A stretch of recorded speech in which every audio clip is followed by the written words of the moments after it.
Welcome back to Smart Guitar Online. We're doing a little series here on licks, tricks, and tips, our techniques to apply to our notes when soloing. This next thing is called a rake, all right? Very similar to a sweep, and these are two techniques that can be a little bit of a challenge to master. However, rake is very cool. So it's the same motion that's going to happen in a sweep, but we're going to be responsible for less notes, all right? So we're going to go to the top. This is like one of my favorite things. A lot of players do this. The first guy I think I was stealing licks from that did this a lot was David Gilmore, and then Stevie Ray Vaughn had a lot of rakes in his playing. So this particular rake, what I'm doing is with this pick, I'm going in a single direction, right? So I'm picking all downs through some strings. It's more of a percussive effect. So the notes I'm going to get are going to be on my top string here in pentatonic pattern 4 in A minor. So I'm going to be at fret 12 and 15, right?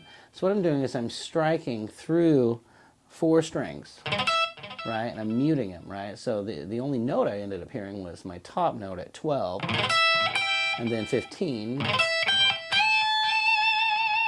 right? So it's like I'm going to strike that string, but I'm starting from downtown. I'm just raking across those strings, and I'm muting them too, right? So when we did our palm muting, right?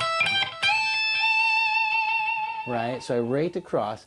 It's the same motion as a sweep, except I'm not getting an individual. I'm not worried about the notes I'm getting on the other strings. I'm just worried about the end result notes. So if I rake in the opposite direction, we'll go down to pentatonic pattern number 1 here.